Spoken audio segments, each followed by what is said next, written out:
that sort of thing starting to happen.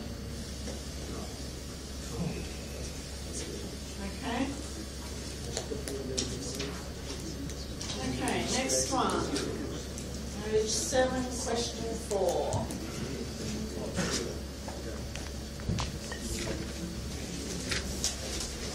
So what have we got here? We've gathered data on spatial perception.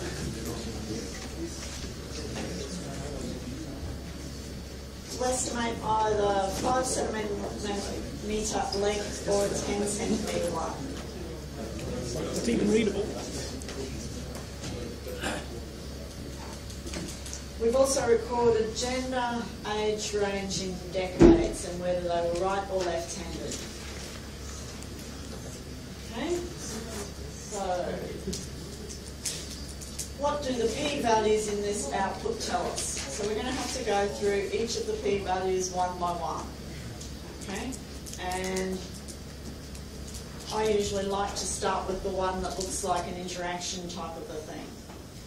Okay, like the question did before. But I would simply write the p-value down first of all to make sure that they know what p-value you're talking about. Okay, so that p-value is telling us that what it's small.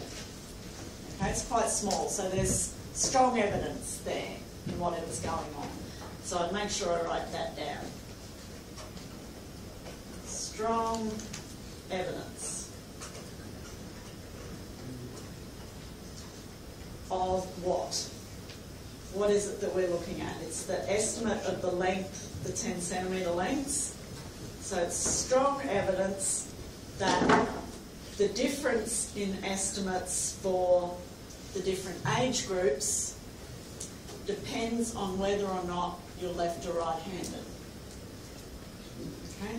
So there's strong evidence that difference in estimates for 10 centimetres, because that's what that main variable is, the 10 centimetre estimates.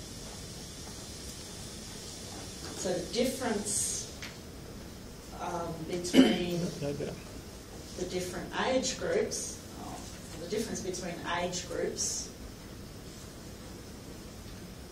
depends on whether you're left or right-handed. Depends on whether left or right-handed. So I'm going to get one out and run over it.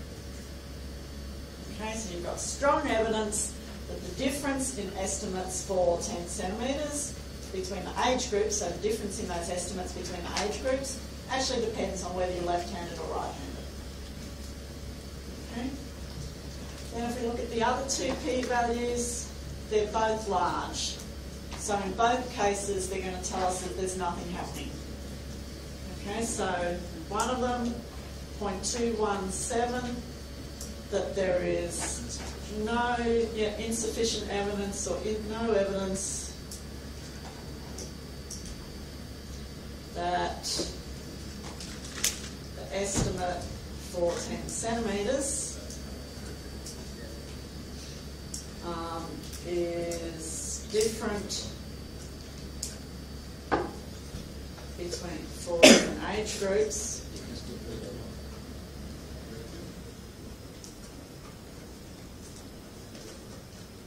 When averaged over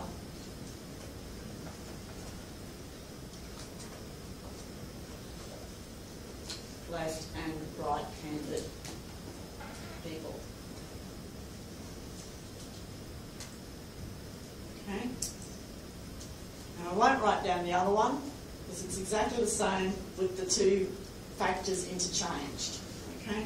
0.887 says there's no evidence that the estimate for 10 centimetres is different for left and right-handed people when you average over those 4 different age groups. Okay.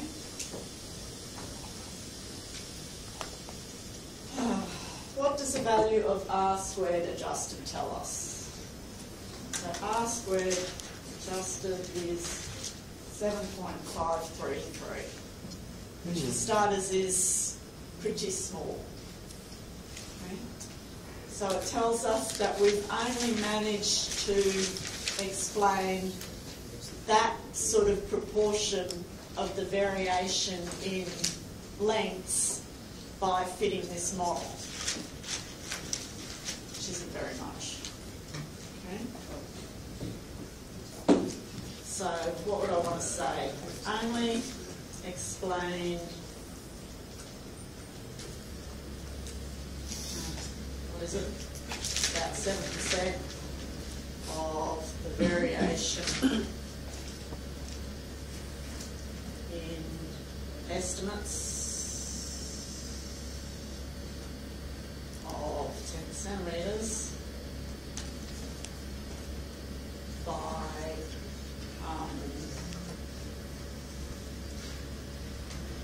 I might say by allowing for age group, handedness, and interaction between these.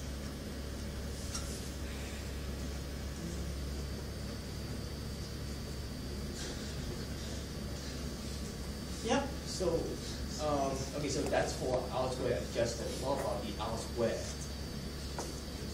Basically, the R squared adjusted, so maybe I should add in here, adjusted for a number of things that we fitted into the model, basically. So it's the number of variables that we've included in that model. Isn't it allowing for the parameters fitted? Yeah, number of parameters fitted, the same thing. So it's adjusted for the number of parameters. So you're not going to be asked to explain both of them. No need to worry about that sort of detail.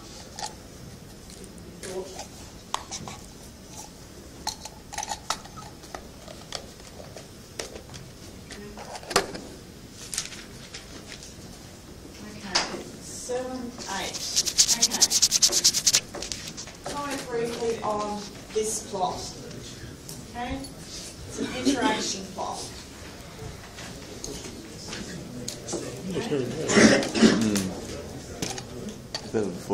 So this plot is illustrating the interaction p-value, which is small. So that's what it's doing basically.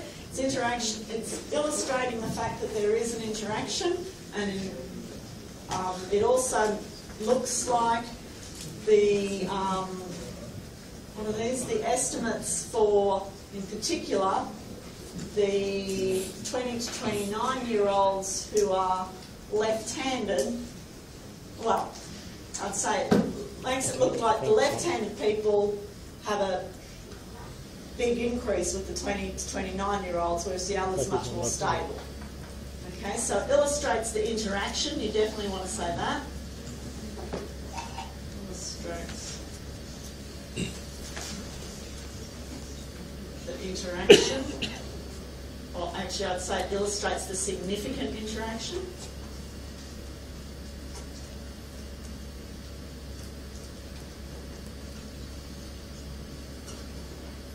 And I'd say maybe that it suggests that estimates for the dots, they're the right-handed ones, fairly constant, while left-handed is significant, but I shouldn't say significant, is higher for the 20 to 29-year-olds.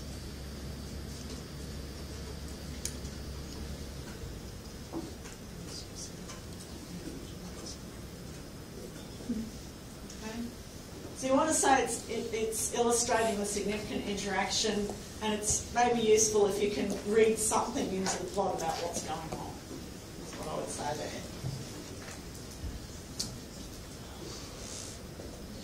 Okay, following output, comparing estimates for 5 centimetres. So this is actually a slightly different it's not following on from the same analysis because the previous analysis was about the 10 centimetre ones, and this is involving age groups and genders.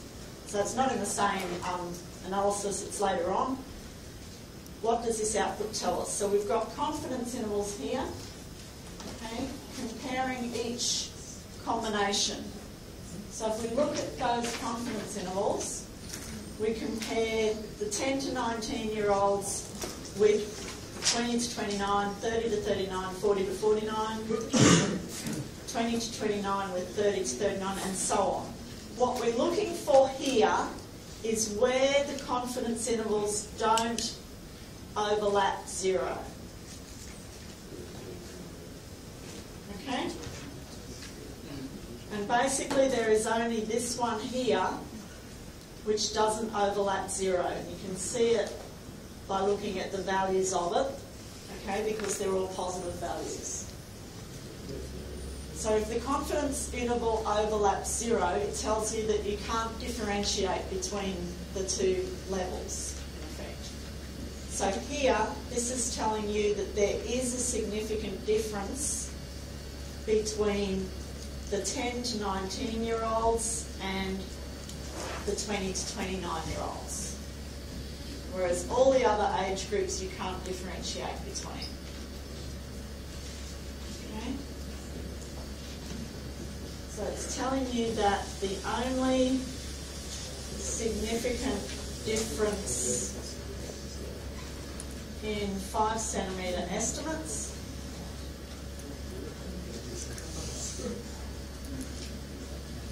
is between 10 to 19 year group and 20 to 29. Okay? And then you could write, cannot differentiate between any others. Something like that, if you want to.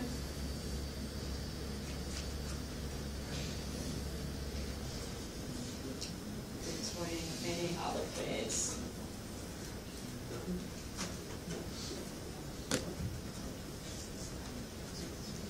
Yep. Would it be safe to say just cannot differentiate between any other pairs? No, in there you are, but down here, okay, so looking at the whole thing, that's the only one that's significant. Yep. Okay. Cool.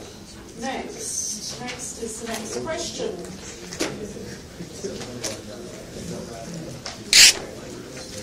We're up to 3 o'clock, so we're 1 hour in.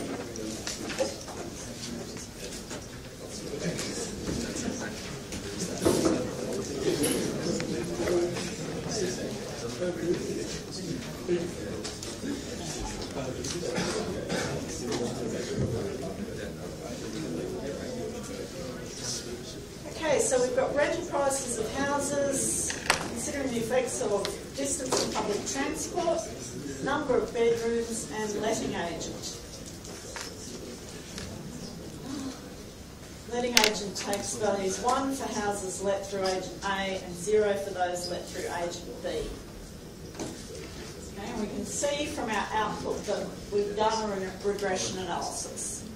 Okay, so we've regressed the cost of rental on number of bedrooms, distance to public transport, looks like it's in kilometres, and a 0 or 1 for whether or not, for which agent it is.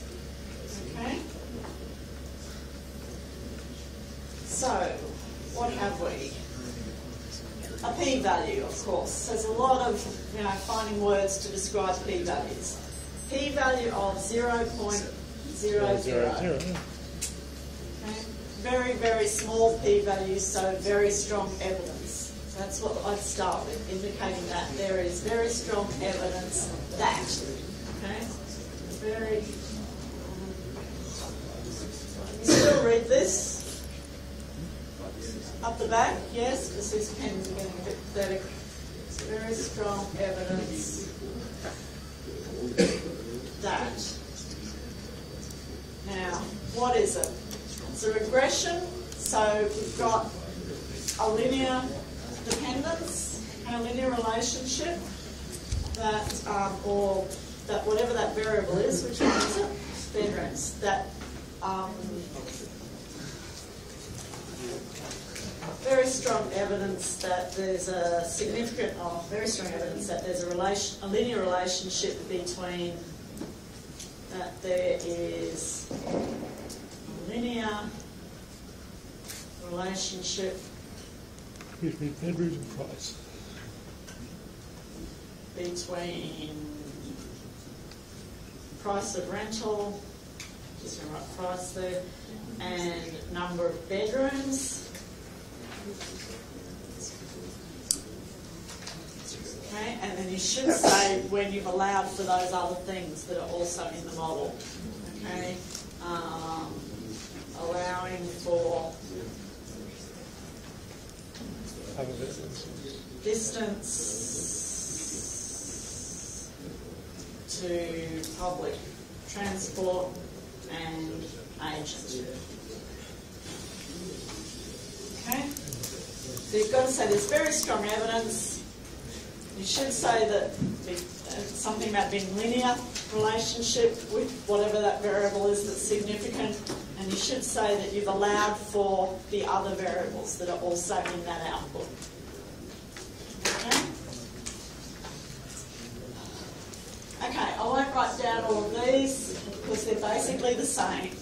Okay, 0.000 for the kilometres to public transport. So again, very strong evidence that there is a significant linear relationship between the price and the kilometres, the distance to public transport, when you've allowed for the number of bedrooms and the agent. Okay? And then this one, not sufficient evidence, there was no evidence of a difference in the price between the two different agents when you've allowed, once you've allowed for the distance to the public transport and the number of bedrooms. Yep. Like, okay, instead of allowed for, can you say average over? Because 10 years, like an over? 10 years averaged over because you're not, it's not really averaging over, it's averaged over and over because you're adding up over those different categories. Here you kind of averaged over fits in with the agents, but not so much with the regression bit, with the continuous variable. You're not really averaging over it as much. So you're allowing for it is a much better term to use. Can you also say allow for it? Yeah, probably. Just want to use the one word. Yeah, I know. I can understand that when it's the whole language of stats and language of English and language of maths all rolled into one exam. Yep. I'm not marking it, so it's not my choice. Comment briefly on the following residual plots. Okay, so in both of these we're trying to see whether the variation is changing. Okay, so is the variation, i.e. the spread in the residuals, changing as we change the kilometres, the distance to the public transport? Not really, it looks pretty randomly scattered to me. Okay. What about this one? Well, we've only got two agents, so they're always going to be in two straight lines. So that's not a scary factor in there. Okay. This looks, and this looks pretty much spread out the same amount. I'm not concerned, I would be concerned here if I had something going in like this or out the other way, okay, more variation as you got further away from public transport. Or here, if agent A had all their things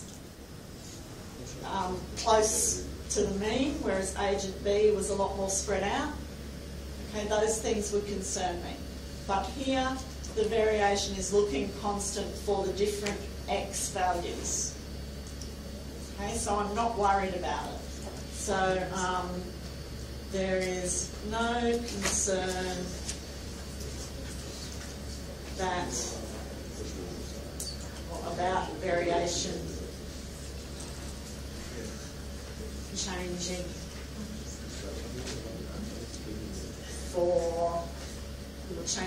with distance from public transport or agents. Distance from public transport. Okay? So there's nothing scary in there. Okay, another normal probability plot. So same sort of thing as before. I'm looking for some sort of a pattern there. That one would seem probably better than the other one. A little bit. Reading between the lines in these.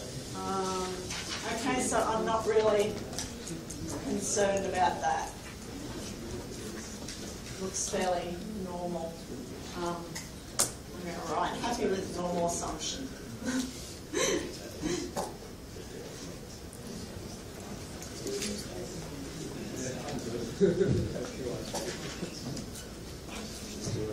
Okay, approximately how many observations would you expect to be reported with an R beside them in the Minitab output for this analysis? Okay, so how many do we expect? So in general, about 5%. Okay, so 5% of what? We've got to go back and find how many observations there were. So if we look at that, we don't see it anywhere in that output. It's up the top here where we've got counts for the different 77? bedrooms and agents. Yep, 77. Okay, so we would expect about 5% of 77 just under 4%. to be a long way out in the normal distribution. So 5%, what's that, 20th? So that's 3 or 4? Just under 4. 3 or 4. Okay, will do me. Are there any serious concerns raised by the unusual observations? So if we go back to the unusual observations, okay, there they are. There's 3 of them, so I'm not concerned about how many there are, because I just said I would expect 3 or 4 of them. I would be concerned maybe if they were really, really big, like if they were, if they were 4 or -4 or something like that, then I'd be going, whoa, how come I've got one that's that far out in a standard normal distribution? But I haven't got anything like that. I also get concerned if I've got some that are marked with an X rather than an R. Okay, because the X's mean that that's heavily influencing where the mole fits, where the line goes, essentially. Okay, they're influential values, so there's no X's. So what are we going to write down there? In terms of simply, am I concerned? The answer is no. But it's worth 2 marks, so I probably need to say a bit more than that. Explain briefly. Okay, so are there any serious concerns raised? No. Have 3 as expected. Have 3 R's, perhaps I should write, as expected. Okay. Not huge. And also no X's, no influential values.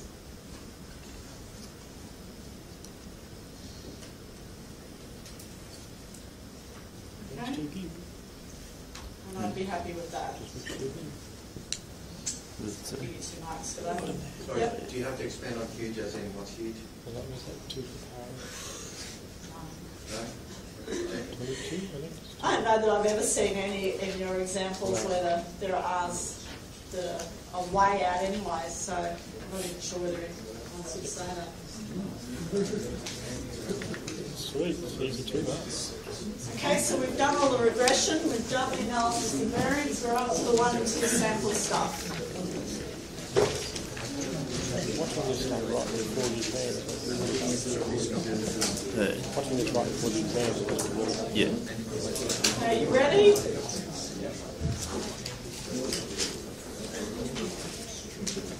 Okay, from the foam height of question 1, sample average of foam height for 12 observations. I'm going to circle that. At a boring angle of, I don't want to yell, 0 degrees was this. So this is a sample average. And standard deviation of foam heights for this group of observations was that.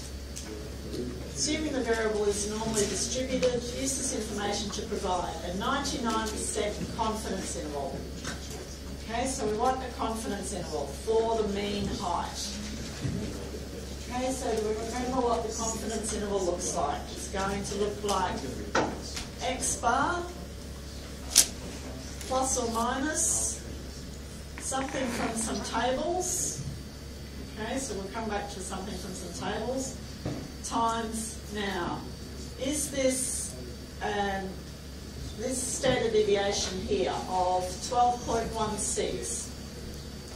It's taken from these observations, therefore it's an S. Okay, it's a sample standard deviation. So it's value from tables times S on square root of sample size n. What tables am I using? I'm using the T tables. Okay.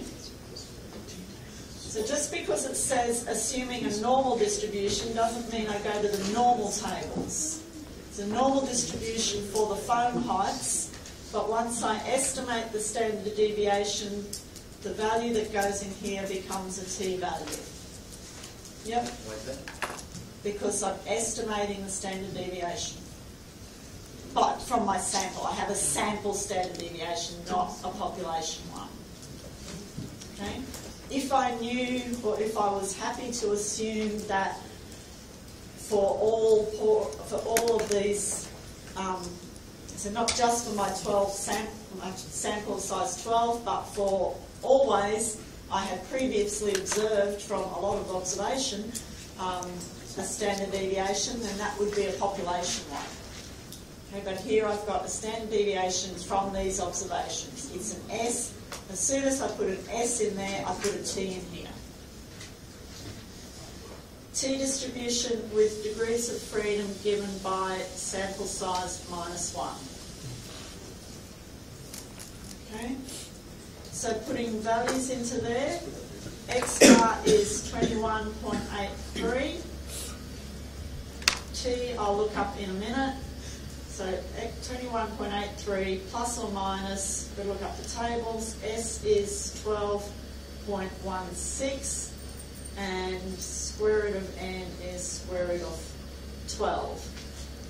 Okay? T tables.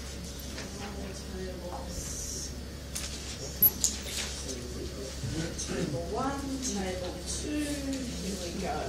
Those over there where I can find them. Actually, before I go to the T tables, it's a 99% confidence interval. Yep. So if it was 95, would it always be 1.96? No, because it's T tables. It'll be near 1.96. That comes from the normal tables, but it'll be a bit bigger. How much bigger will depend on the degrees of freedom. Okay, so n-1 degrees of freedom here is 11. And I've got a 99% confidence interval. Okay, so I've got 99% in there. So adding my tail, I've got a half of 1%. I've got 0.005. Okay, so when I go to my T distribution, tables look like that. No, they don't. Next one.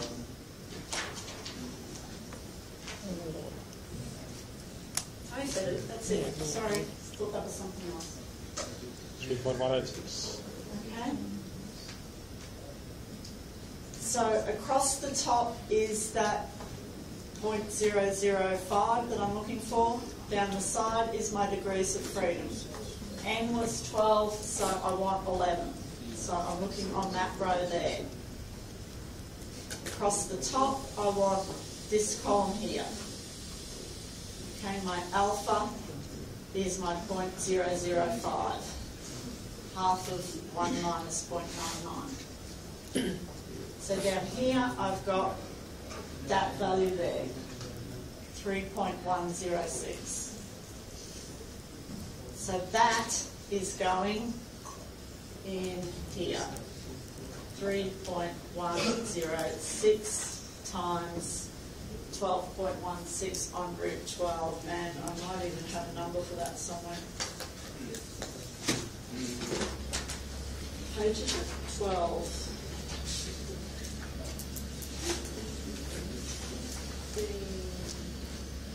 Keep these because the numbers might be getting more useful. Okay, so this comes out to 21.83 plus and minus 10.90. So the confidence interval is 10.93 up to 32.73.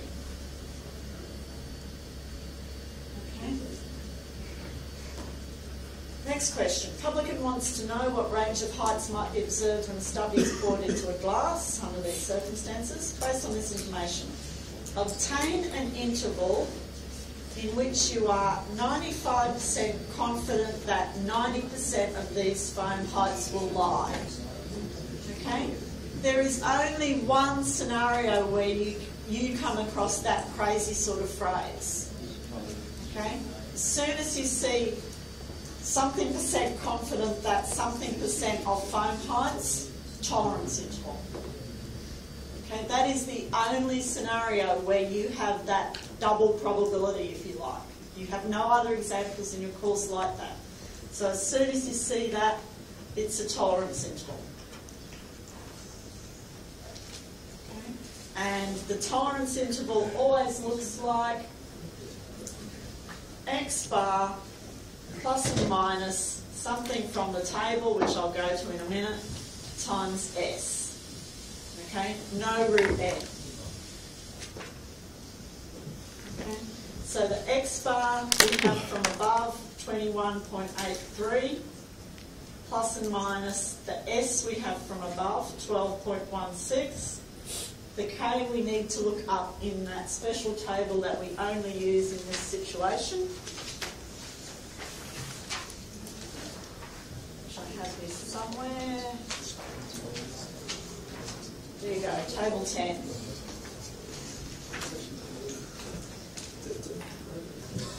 Okay, and in case you forget, it even tells you what the thing looks like up there. So there is no root N in there. Okay, so you know what it's going to look like. So P is the proportion of the population to be covered, and 1 minus alpha is the level of confidence. So the question says 95% confident, sorry I'm going backwards and forwards, that 90% of these foam heights. So 90% is the proportion of population to be covered, and 95% is the level of confidence. So that's the 1 minus alpha in the table. So P is 90, 1 minus alpha is 95. So when we go back to here, 1 minus alpha is 95, we're there. P is 90, we're here. And it's N, not N minus 1, so we want 12 down here.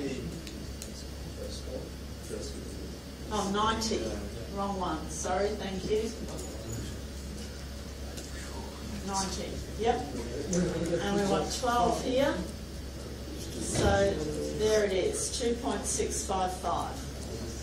So that's the K value that goes in. So here, 2.655, and we end up with a rather large interval, 9.58 up to 54.14. I've got, assuming I did those calculations correctly when I did them. -9. -9. Yeah. This is negative, isn't it? Because this is bigger than It is negative, 12. but it's not 9 either. Okay.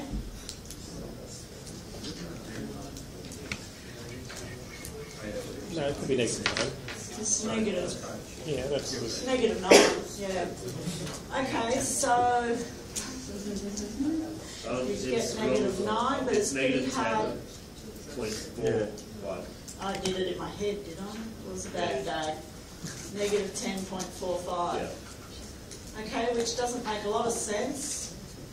So I would probably give you a bonus mark if you reported that as 0 to 54.14, because you can't actually have negative 5. a negative foam height on your beer. Okay?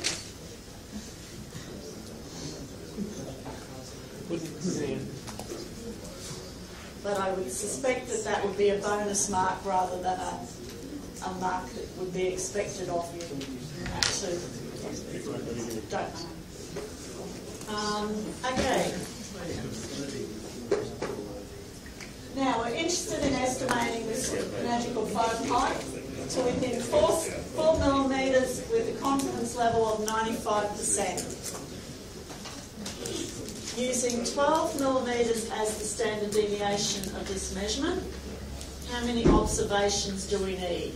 Okay, so we want to know what n is. So this is an example of trying to find the sample size. Okay, so you might not have done many of these, but they are tucked away in there. Yep. Should be 54.114. 54.114. Just to rub it in. Oh, it seems so obvious now. Yes. He knows what I was doing. Okay, so we want to know what our sample size is. So we're estimating the average height within 4 millimetres. Okay, so that means that if we take our sample mean minus the true mean, we want that to be within 4 millimetres. So we want that distance to be less than 4, and we want that the probability of that happening to be equal to, or at least equal to, 0.95. Okay. And here we go to the normal distribution. Okay, so in these sorts of examples, you're going to use the normal distribution. So that sample size thing, it basically says that you're assuming that this is the standard deviation of the measurement rather than a sample thing. Okay, so this is your sigma, not your S. Okay, so we're not going to use T distribution because that makes it messier because you need a sample size to do that. So what do we do here? Normal distribution we want to standardise. So we've already taken away the mean, we want to divide by the standard deviation. So if we go from here, divide by the standard deviation,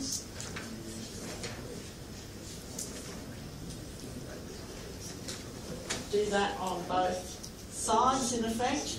You might not want to write all of this out. So this on the left-hand side is just the absolute value of the standard normal. And here your sigma is, what was it, 12. So this is just the probability that the standard normal is less than 4 on 12, or 1 on 3. And you want that probability to be at least 0.95.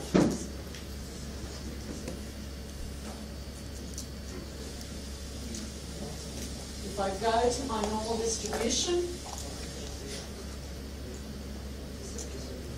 okay, if I want this probability in here to be 0.95, then this value here will have to be, we've already been reminded of it, 1.96. And if I want to increase that probability, then I want to increase that value. So this value here, oh, I've left out something important. It's a sigma on root n. If I don't have a root n in there, I'm never going to be able to find n. Okay, so this is actually, okay, if I've got a sigma on, so I've got 4 over 12 on root n, so that's the same as 4 times root n on 12. So I've actually got root n on 3. Okay, so this thing here has to be at least 1.96 to make that probability at least 0.95.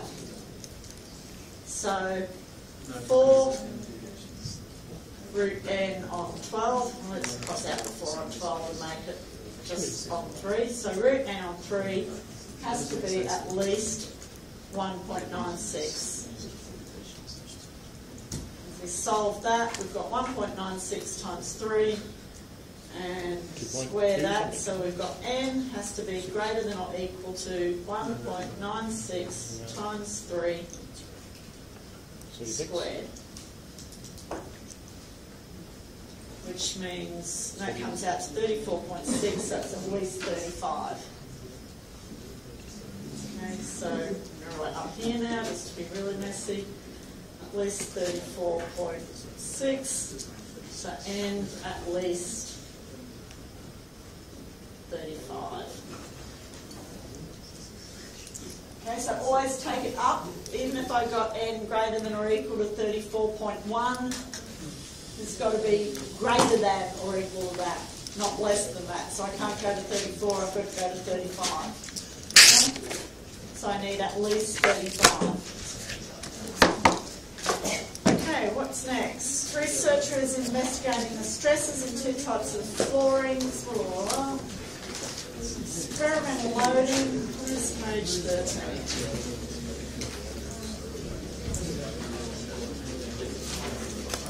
Okay.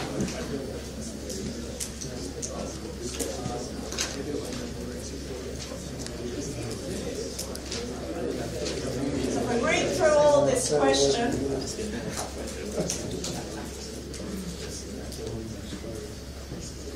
we get to a point where it says we want a test statistic for testing whether the difference in average stress levels, whether there is a difference in average stress levels. Okay, so 2 sample difference in means is what it's about.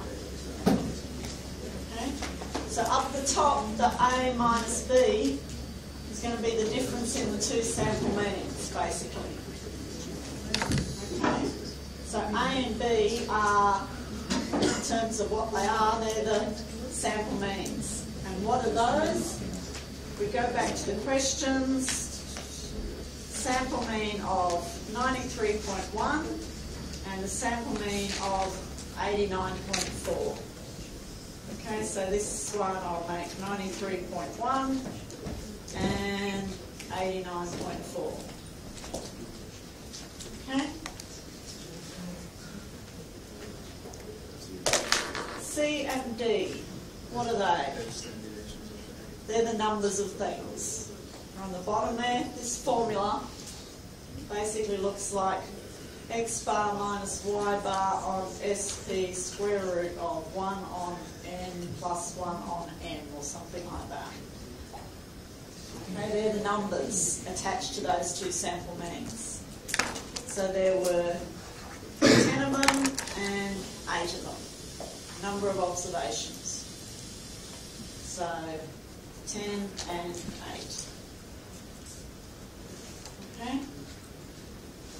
SP is given by, that's the pooled sample standard deviation.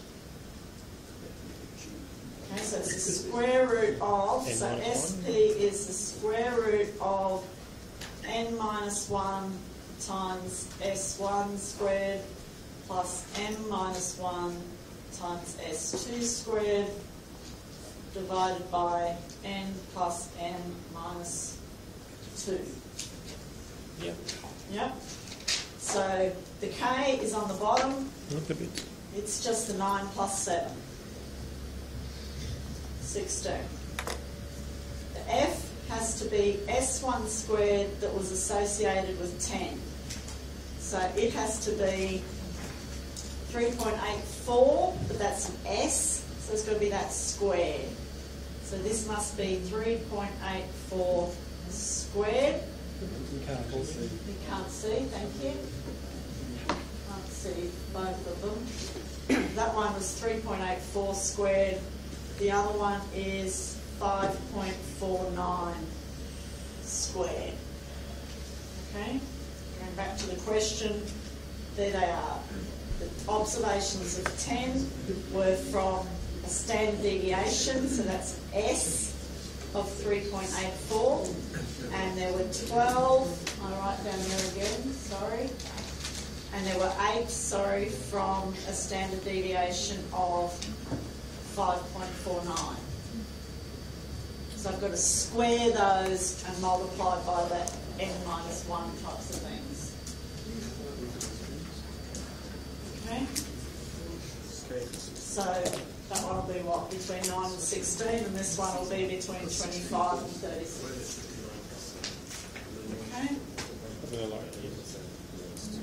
Is that right? You happy with where they come from? Yes? Yep. Okay, 13, 14. Bayes' theorem. Yay, yay, yay. Paper. Okay. Didn't bring any other paper, so I'll do it on the board.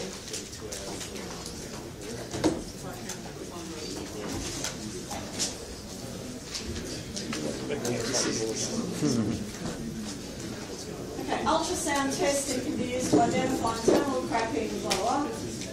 It has been found that this testing correctly identifies 95% of faulty components and 98% of sound components.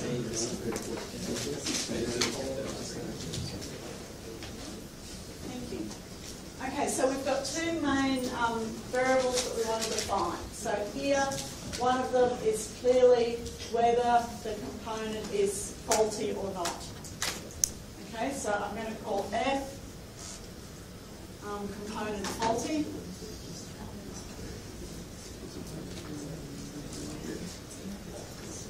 Faulty. And then F bar is the sound. Okay. And then I have to define the other main thing.